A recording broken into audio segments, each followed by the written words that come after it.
Not everybody has a clear idea of how to handle their retirement money. According to an assessment of retirement readiness from Voya Financial, that's the sponsor of this segment, nearly 50% of American workers have saved less than $49,000.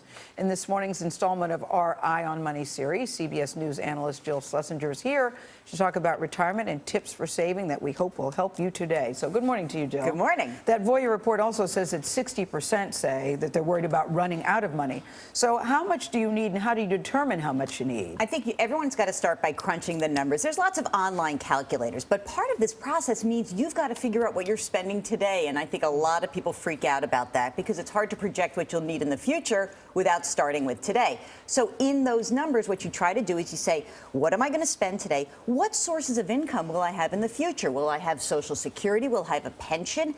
And if there's a gap between what you need and what's coming in, you'll have to get that from your portfolio or your savings. Here's a critical issue.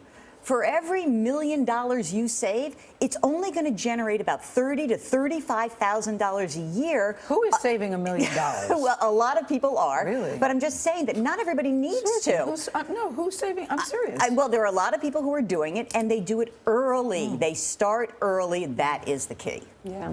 I mean, it is interesting to hear that half of Americans don't have a 401k or an IRA. Remind everyone, because I remember when I started working, I thought, I don't need a 401k. I'm not making enough money to save it. And somebody said to me, whatever you can put away, because it's almost free money if you get a company match. Absolutely. And that's why we always encourage people to at least put in up to that company match. Look, you can put a lot of money away into a 401k. And I know this is hard for folks. We want you to do it slowly and surely. But you can get up to an $18,000 contribution in a 401k or a 403b. If you're over 50, you can put an extra $6,000 in for 24 grand total. It's not going to happen all at once. And it reduces your taxable income? It reduces your taxable income, but the reality is early is better. And it grows. And it does. That's the most important thing. So I know, but it's hard when you're living paycheck to paycheck. But Absolutely. I learned, like you did, Nora, no matter what, put something aside. So what's the biggest mistake that people make in retirement? I think that besides getting ready.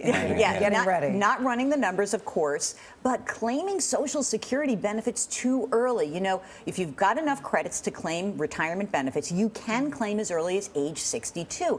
If you do so, you permanently reduce your benefit, and if you've got a non-working spouse, that non-working spouse's benefit also permanently reduced. So we want people to wait till their full retirement age, 65 to 67, depending on when you're born.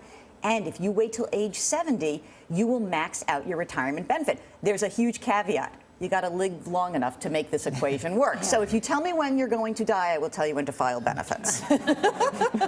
What about long-term care insurance? This is a huge issue, okay? Because a lot of people mistakenly believe that Medicare is going to cover long-term care. And according to the government, about 70% of folks who are over the age of 65 will need some kind of long-term care. I didn't know this. Okay. So Medicare doesn't cover. What does cover is Medicaid, but you've got to deplete your assets. So people who have somewhere between $300,000 and $2 million, especially couples, should look into at least pricing some minimum coverage on long-term care.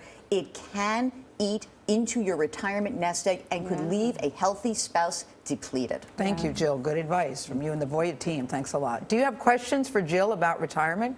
She says she will take your questions right now. You can ask her on Twitter by using the hashtag #BeReady. I have a question. When can I retire? I'll tell you, 5 minutes from now, I'll let you know. No time soon, Ms. O'Donnell Tracy. Then go to cbsnews.com/eyeonmoney to join the conversation.